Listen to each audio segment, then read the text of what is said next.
군 리스너에 오신 걸 환영합니다. 전 주드 프라이데이입니다. 새해입니다. 새해라고 해도 숫자만 바뀔 뿐이었지 특별한 건 없습니다. 전 어제 마감을 했고 오늘 방송을 녹음하고 있고 이 방송 편집을 마치면 다시 다음 주 마감을 향해 달려야 합니다. 전 사실 언제까지라도 이렇게 했으면 좋겠습니다. 제가 좋아하는 영화 감독 스탠리 큐브릭은 편집실에서 편집을 하다가 사망을 했다고 들었습니다. 그게 사실인지 어쩐지는 모르겠지만 제가 대학생 때 그 스탠리 큐브릭의 사망 소식을 들었는데 그 영화 편집 중 편집을 하던 중에 사망했다는 이야기를 듣고 어쩐지 참 멋져 보였습니다. 그래서 저도 가능하면 일을 하다가 좋아하는 일을 하다가 죽었으면 좋겠다라고 생각해 본 적이 있었습니다. 그래요. 쉬다가 죽는 것보다 좋아하는 일을 하다가 죽는 게 어차피 죽을 거라면 좀 낫지 않을까 싶어서 그런 생각을 했던 것 같습니다. 진서도 끝내지 말고 한 4, 50년 정도 연재를 하고 싶고요. 어차피 꼴찌니까 더 내려갈 데도 없고 해서 전 사실 이런저런 고민도 없습니다. 뭐랄까, 네이버에서 방 빼! 라는 말만 하지 않으면 세상에 다시 없을 만화를 그릴 수 있는 기회가 제게 있는지도 모르겠습니다. 하지만 시작이 있으면 끝도 있어야 하는 법이죠.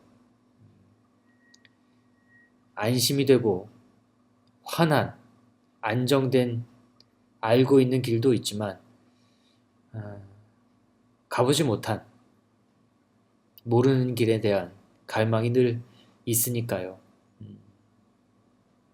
사실 어쩌면 그런 모르는 길에 대한 갈망 때문에 저는 만화가가 되었는지도 모릅니다. 고민이죠, 늘. 여러분도 그런 고민이 있으리라 생각합니다. 그리고 그런 고민도 어쩌면 큰 행운일지 모른다는 생각도 듭니다. 군 리스너 일부는 여러분이 보내주신 사연을 읽습니다. 그냥 읽어만 드립니다. 저는 고민 해결사가 아니라 만화가이기 때문에 보내주신 사연을 읽어만 드립니다. 그 보내주신 사연을 읽는 동안에 머리를 스치는 영상을 잡아 그림으로도 그립니다. 제게 영감을 주신 분께는 선물도 드립니다. 자체 협찬입니다. 저의 사재를 털어 여러분께 선물을 보내드립니다. 그라폴리오에 매주 당첨되신 분의 글과 그리고 그림이 뜹니다. 자신의 그림이라고 생각되시는 분들은 성함과 전화번호 그리고 선물을 받으실 주소를 알려주시면 제가 인도해서 선물을 보내드립니다. 군 리스너 2부는 소설을 읽어드립니다. 가능하면 최근에 출간된 소설을 소개하고 또 읽어드립니다. 오늘 읽어드린 소설은 피터 소안슨 작가의 죽여 마땅한 사람들입니다. 재미있는 소설입니다. 그럼 먼저 1부를 시작하겠습니다. 첫 번째 사연을 보내주신 분은 소곤소곤님입니다. 소곤소곤은 제가 지은 닉네임이고요. 익명의 제보자가 보내주신 사연입니다. 지난 여름에 촬영했던 단편이 있었어요. 거기에 주연 배우로 나왔던 친구가 있었는데 이미 알던 사이로 지내다가 제가 그 친구에게 화가 난 일이 생겨서 연락도 하지 않고 지냈어요. 그러다 2년 만에 촬영장에서 다시 만났는데 촬영이 끝나고 메시지가 왔어요. 누나 맞지? 잘 지내? 왜 아는 척 안 했어? 등등 안부를 묻다가 내일 촬영도 없는데 점심 먹자고 연락이 왔고 다음날 만나서 점심, 저녁, 술도 한잔하며 2년 전에 자기 행동에 대해 사과도 하며 좋게 좋게 마무리됐습니다. 그리고 계속 연락하며 며칠에 한 번 만나 영화도 보고 밥도 먹고 했어요. 전 그게 썸이었던 것 같아요. 그렇게 한 달 정도가 지나 방송이 나왔고 쫑파티 때 그에게 적당히 마시고 가라며 인사를 하는데 인사 겸 살짝 안아주며 이마에 뽀뽀를 해줬어요. 그 후 사귀게 되었다가 다시 헤어졌는데 아직도 그때 생각이 문득 납니다. 그때 이마에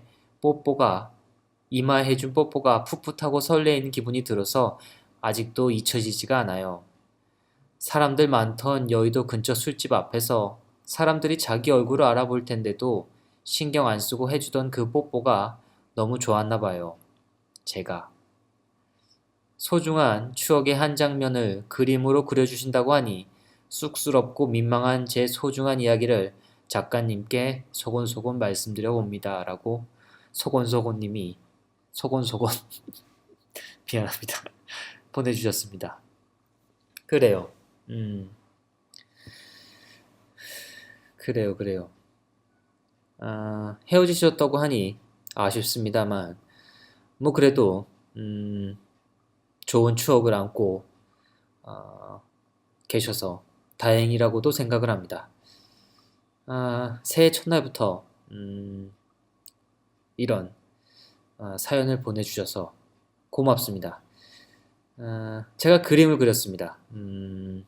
마음에 드실지 모르겠지만 그래도 열심히 그렸으니까 그 기억 속에 있는 영상과 매치가 되는지 확인을 해주시면 고맙겠습니다. 그림에 그려진 배경은 여의도가 맞긴 합니다. 여의도가 맞는데 여기는 그 증권가 쪽에 있는 HP 건물 그 주변이에요. 근데 사실 그 방송국 쫑파티는 여의도라고 하셨는데 혹시 별관 주변이 아닐까 합니다.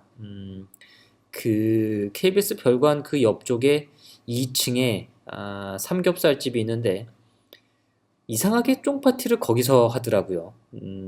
왜인지는 잘 모르겠지만 거기 이제 뭐 테이블도 있고 그 편하게 앉아서 먹을 수 있는 자리가 널찍하니 있어서 장소상의 편의성이 있어서 그런지는 모르겠습니다만 제가 뭐 그 S사에 근무할 때 드라마 쫑파티는 100% 거기서 했습니다. 그래서 거기가 아닌가 싶지만 뭐 모르겠습니다. 아무튼 갑자기 옛날 생각이 나네요. 그래요. 사연 고맙습니다. 어떤 방송인지 좀 궁금하네요. 봤으면 좋겠는데 그래요. 네, 카페에 이 모양이 이런 글을 적어주셨습니다. 고민 해결사가 아니라고 발뺌하고 역시 이런 문제는 혼자 찾으라고 다 각자의 탓으로 돌리는 주드님은 머리가 좋은 것 같습니다. 생일 축하드립니다. 군 리스너 한동안 안 들었는데 오랜만에 와서 들으니 여전히 웃깁니다. 하하. 엉성하게 말꼬리 이어가시면서 멋진 결론을 내리고 노래 때리시는 주드님. 짱이에요. 네. 어쨌든 오랜만이라도 와서 들어주셔서 고맙습니다. 각자의 탓으로 돌리는 건 머리가 좋아서가 아니라 머리가 별로 좋지 않아서입니다.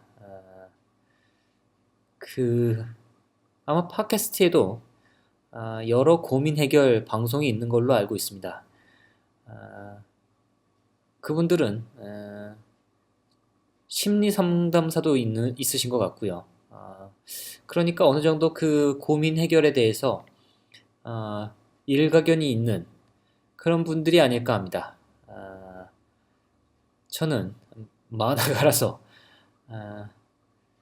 사실 남들의 고민을 들으면 그런 생각도 듭니다. 아,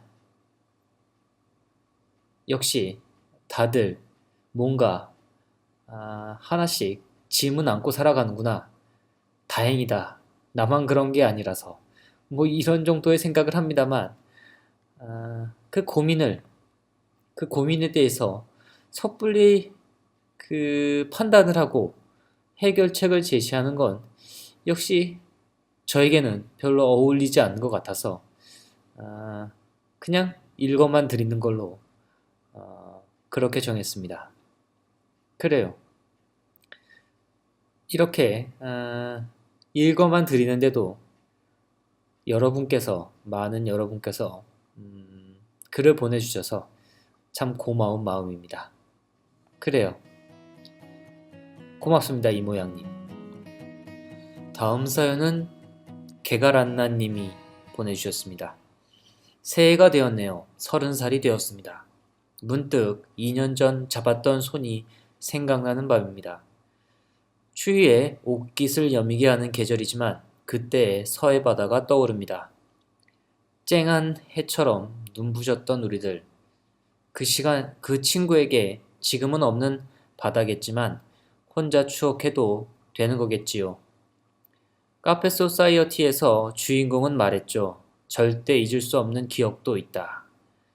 저에게도 그런 언제나 잊혀질까 하는 그런 기억이 되었습니다. 그때 그 바다를 다시 보고 싶네요. 부탁해요 주드 프라이데이 라고 보내주셨습니다. 그래요. 절대 잊을 수 없는 기억도 있다. 뭐 그런 기억도 있죠. 아주 쉽게 잊혀지는 기억도 있고요. 이 참 신기한 게,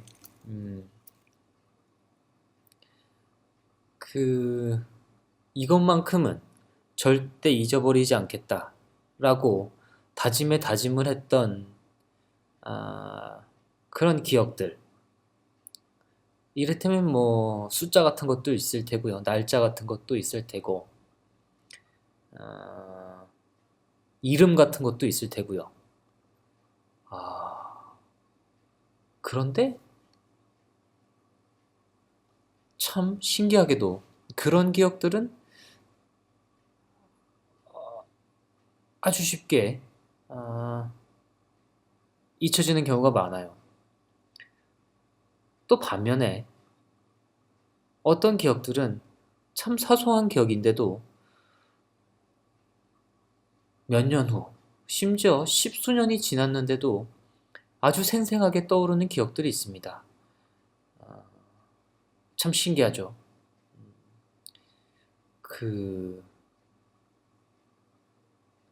원래 기억이라는 게 기억을 하면 할수록 점점 생생해지고, 뭐 그렇다는 말을 들었습니다. 그런데 그 사건이 일어난 이후 아마도 단 한 번도 그 기억에 대해서 떠올린 적이 없는데도 문득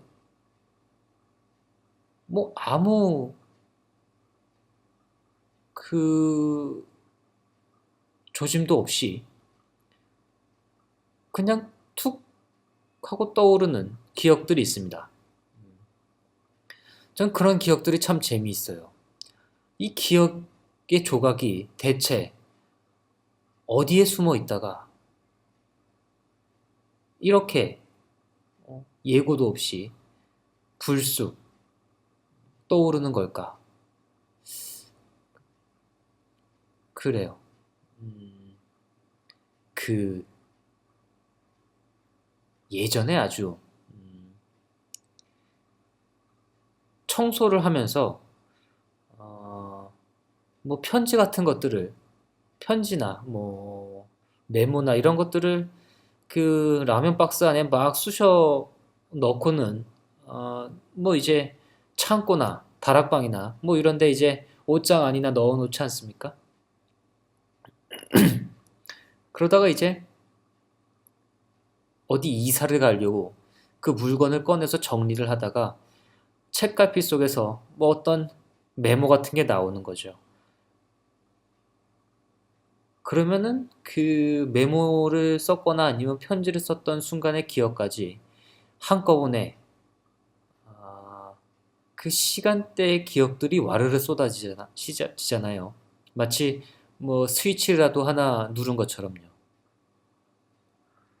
뭐 그런 것들이 아닌가 싶기도 하고요. 음, 그래요. 카페 소사이어티는 저도 아주 재미있게 봤습니다. 사실 이 영화는 한국에서 인도로 돌아오는 비행기 안에서 봤습니다. 아, 우디 앨런 감독이잖아요. 그, 참 이 감독도 재미있는 감독이라고 생각을 합니다. 참 끈질기게 영화를 만들잖아요. 그, 얼마 전까지, 그러니까, 영화에 대해서 어떤 고민을 가지고 있었던 무렵에 부러웠던 감독들이 이런 류의 감독들이었어요. 우디 앨런이나 아니면 홍상수나 아니 일본에는 고레에다 히로카즈나 그러니까 아, 주인공의 얼굴만 좀 바뀔 뿐이지 아, 그 거의 뭐 비슷한 패턴의 조금씩 다른 이야기들로 영화를 꾸려가는 이런 감독들에게 어떤 부러움을 느꼈습니다. 이 영화라는 게 뭐 물론 다른 예술도 마찬가지겠지만 특별히 자본이 많이 들어가는 종류의 매체이기 때문에 큰 영화일수록 그러니까 뭐 블록버스터라고 하는 영화일수록 자본이 많이 들어간 영화일수록 망하면 아주 크게 손해를 봅니다. 그래서 투자를 받기가 쉽지가 않아요. 투자를 한번 받았다고 하더라도 만들기도 쉽지 않습니다. 워낙 뭐 사이즈도 크고 그래서 음, 어떤 이런 감독들 같은 경우에는 길어야 뭐 짧아야 2, 3년, 4, 5년 어떤 감독들은 10년에 영화 한 편을 내놓는 경우도 있어요. 영화 감독인데 10년 만에 영화 한 편이 나오는 거죠. 전 이런 영화는 찍고 싶지 않다는 생각을 했어요. 홍상수 감독처럼 매년 한 작품씩 찍는 겁니다. 최근에 고레에다 히로카즈 감독도 거의 매년, 뭐, 길면 2년에 한 작품씩 만드는 것 같아요. 어, 이런 식으로 영화를 찍는 것도 좀 좋은 것 같습니다. 어, 만화가도 그랬으면 좋겠어요. 1년에 한 작품씩 쉬지 말고. 그럴 수 있으면 참 좋겠는데요. 그게 참 쉽지가 않죠. 그래요. 쉽지가 않지만 그래도 노력은 해봐야죠. 아무튼 고맙습니다.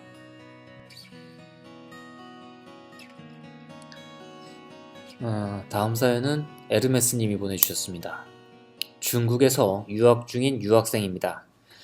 저번 학기에는 어학연수를 했는데 태국인 누나와 연애를 하게 되었습니다. 하지만 지금은 누나는 태국으로 돌아가고 저희가 못 만난 지 어느덧 6개월이 지나가네요. 같이 있을 수 없는 서운함을 늘 전화로 달래지만 충분하지 않네요. 항상 같이 있고 싶은데. 그래서 작가님의 그림을 통해서라도 다시 만날 그날을 상상해보고 싶네요. 저희가 떨어져 있어도 시간은 흐르고 흘러 만난 지 8개월이 다 되어 가네요. 3,500km의 장거리 연애 응원해 주셨으면 좋겠습니다. 고맙습니다. 그래요. 장거리 연애. 쉽지 않죠. 국내에서도 장거리 연애가 쉽지가 않은데, 국, 국가가 다른 3,500km나 되나요? 태국이? 태국은 제가 세 번인가 네 번 정도 다녀온 경험이 있습니다. 그 인도를 경유해서 올 수가 있어서 태국에서 지낸 적이 있는데 태국에서 가장 맛있게 먹은 음식은 푸팟 퐁커리입니다. 게 요리인데 아, 뭐 언젠가 태국에 한번 가신다면 꼭 이 푸팟 퐁커리를 드셔보시길 바랍니다. 아주 맛있어요. 뭐 한국에도 태국 음식점이 많으니 태국 음식점에서 뭘 먹어야 할지 모르신다면 크게 외치십시오. 푸팟 퐁커리 맛있어요. 또 태국에는 뭐가 맛있죠? 그 뭐 태국에는 다 맛있더라고요. 그 거리에서 파는 뭐 볶음밥이나 볶음국수나 그리고 그래요. 바나나 파이가 있어요. 그 바나나를 썰어서 그 우리나라 그 호떡 굽는 그 철판 있잖아요. 거기에 이제 밀 전병하고 그 바나나하고 썬 바나나 슬라이스한 바나나랑 그다음에 그 코코넛 크림을 같이 해서 주는 게 있는데 코코넛 크림이 아니라 연유였나? 연유였던 것 같습니다. 연유. 아무튼 뭐 그렇게 해서 파는 그 바나나 파이가 있습니다. 그것도 아주 맛있어요. 그래요. 또 가고 싶네요. 그 태국에 가면 뭐 대부분 가시는 게 이제 뭐 카오산 로드나 아니면은 뭐 저기 어디죠? 거기 어디더라? 까먹었네요. 유명한 관광지. 거기에서 배를 타고 가면은 섬이 하나 있는데 그 섬도 아주 재미납니다. 그 섬에 이제 버스가 없어서 그 마을 주민들이 스쿠터를 태워서 그 관광지로 데려다주고 이제 뭐 투어를 하는 서비스도 있습니다. 그것도 아주 재밌어요. 기사 아저씨들이 아주 운전을 잘합니다. 아주 날라다녀요. 또 쓸데없는 얘기 했군요. 아무튼 다음 사연은 쪼이님이 보내주셨습니다. 올해 뜨겁던 여름에 연인이 된 저희가 같이 시간을 보낸 지도 벌써 5개월이 다 되어 가네요.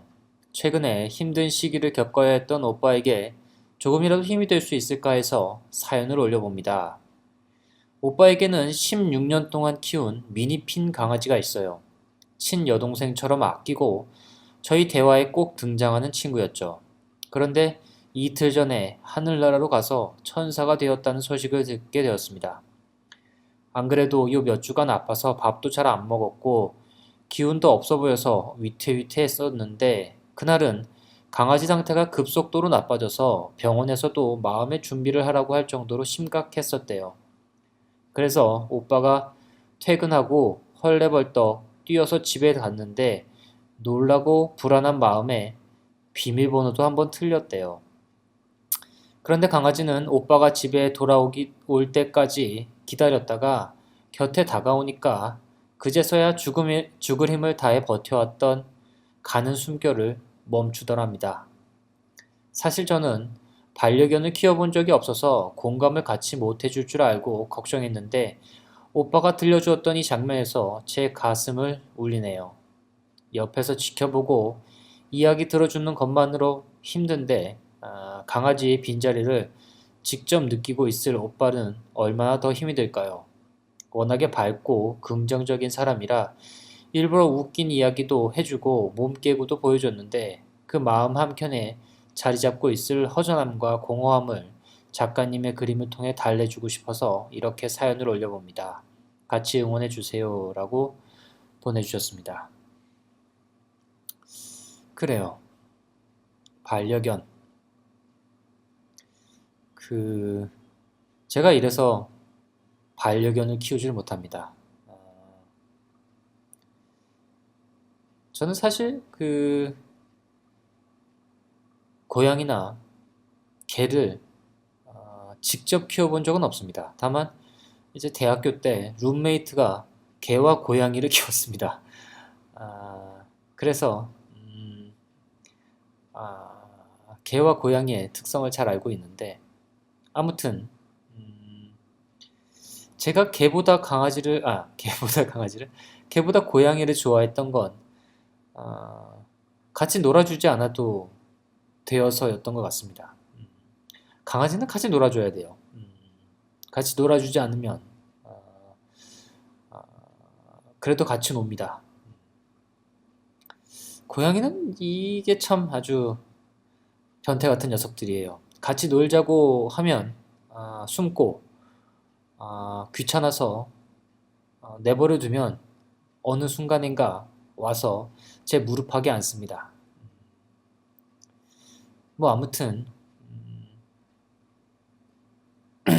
그렇게 한 공간에서 같이 지내던 같이 살던 그 생명체가 죽는다는 걸 저는 견디기가 무척 어려울 것 같아서 기르지 않고 있습니다. 다만 그림에만 등장을 합니다. 그래요.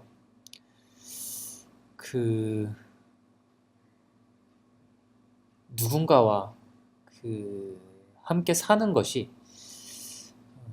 얼마나 큰 안도감이 드는지는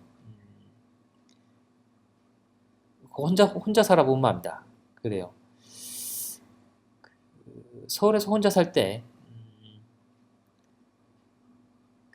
직장을 마치고 이제 집에 혼자 들어오면은 저도 모르게 다녀왔습니다 하고 문을 닫죠. 여름에는 덥고 겨울에는 추운데 이런 것들도 가끔씩 친구가 놀러와서 같이 있으면 뭐랄까 재미있어요. 혼자 있을 때와는 좀 다른 안도감도 들고 그렇습니다. 사람과 사람이 만나서 같이 사는 건 힘들지만 반려견이나 반려묘를 기르는 건 생각보다는 쉬운데 뭐랄까 책임감이 들잖아요. 아무튼 간에 그 지점이 아주 좀 어려운 것 같아요. 이런 생각도 해요. 만약에 내가 엄청 사랑하는 강아지가 있는데 이 강아지가 병에 걸려서 1,000만 원이 든다. 뭐 100만 원 정도면 고칠 수 있을 것 같아요. 그런데 1,000만 원이 든다고 가정을 하면 이거 어떡하지? 이렇게 되잖아요. 그 지점도 아주 좀 어려운 문제인 것 같아요. 그래요. 아무튼 지금 아주 힘든 시간을 보내고 계실 쪼이님의 오빠님께 또 심심한 위로의 인사를 보냅니다. 그래요. 좋은 곳에 갔기를 빌겠습니다. 사연 고맙습니다, 조님. 오늘의 마지막 사연입니다. 그녀와 사귄 지 벌써 1000일이 넘었습니다. 그녀를 만나면서 저희 안에 있던 안 좋은 기운들이 참 많이 사라지는 것을 느꼈습니다. 하지만 함께 지내온 시간들에 의해 자연스러운 현상인지 아니면 서로의 잘못인지 모르지만 조금씩 멀어지는 기분이 드는 요즘입니다. 그렇지만 아직도 여전히 저는 그녀를 사랑하고 과거에, 현재에, 그리고 미래에도 그녀의 남자로 살고 싶습니다. 라고 다짐하는 글을 남겨주셨습니다. 그래요. 천일이면은 뭐 한 3년이 다 돼가네요. 3년.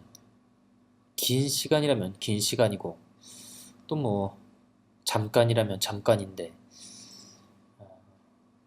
아주 건강하신 사이인가 봐요. 그 이건 아주 좋은 것 같아요. 그 누군가를 만나면서 자신 안에 어떤 우울한 안 좋은 그런 물질들이 많이 사라지는 것 같다고 고백해 주셨는데 이 반대인 경우도 있어요. 그 누구를 만나면 아, 제 안에 없었던 우울증이 생깁니다. 그런 사람들 만나지 마세요. 뭔가 언젠가 그 진소의 작가의 말에도 적었던 적이 있는데 그 만나면 불쾌한 사람들이 있어요. 그 왠지 모르게 대화를 나누면 자신도 모르게 언성이 높아지고 왠지 모르게 화가 나고 짜증이 나고 싸우게 되고 음, 아무튼 불쾌한 그런 종류의 인간들이 있습니다. 아, 뭐 아주 넓은 의미에서는 이런저런 사람들을 만나야 그 교우 관계에 어떤 밸런스가 있고 그로 인해서 어떤 자신이 공부할 수 있는 측면이 많다고 배울 수 있는 점이 많다고 어, 보는 그렇게 생각하려고 애쓰는 분들도 있다고 생각을 하는데 물론 도움이 될 수도 있죠. 어떤 도움이 있으려나요? 뭐 작가의 입장에서는 저런 인간에 대한 캐릭터를 연구해보면 좋겠다라는 공부가 될지는 모릅니다. 아, 글쎄요. 아무튼 뭐 별로 좋지 않아요. 음, 그 만나면 왠지 웃음이 나고 뭐랄까 그 힘들었던 하루에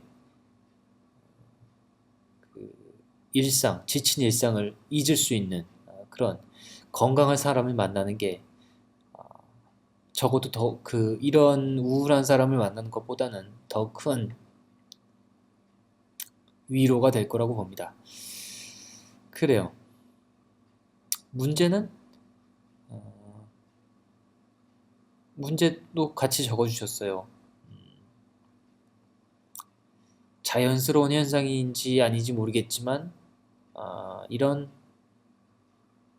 사이가 조금씩 멀어지는 기분이 드는 3년 정도 만나면 그럴 수 있죠. 그럴 수 있다고 생각을 해요. 이게 또 좀 어려운 문제죠. 그래요. 잘 모르겠습니다. 어떤 게 더 좋은 방법인지. 뭐 하지만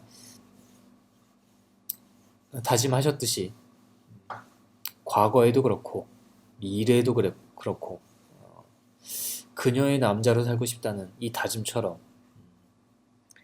그녀의 남자로 2017년에도 남으시기를 기도해 봅니다. 그래요. 제가 죄송합니다. 감기가 나았는데도 불구하고 목이 예전 같지가 않아서 자꾸 이 기침이 나는 걸 참다 보니까 아, 그 높낮이도 좀 이상하고 뭐 그렇습니다. 아무튼 이런 목 상태로 방송을 하게 되어 송구스럽습니다. 그래요. 그래도 빼먹는 것보다는 이런 목소리라도 목소리가 뭐 안 좋을 때마다 방송을 빼먹기는 좀 뭐하니까 이런 목소리라도 방송하는 걸 기특하게 생각해 주셔서 들어주시면 감사하겠습니다. 그래요. 오늘 1부는 여기까지입니다. 그 사연이 좀 남은 거는 다음 주에 마저 읽어드리도록 하겠습니다. 여러분께서 보내주신 사연은 모두 저장해 두었다가 시간이 나는 대로 조금씩 모두 읽어드릴 수 있도록 하겠습니다. 그러니까 뭐 이번 주에 읽혀지지 않았다고 섭섭해하지 마시고 다음 주에도 들어주시면 감사하겠습니다. 그래요. 고맙습니다.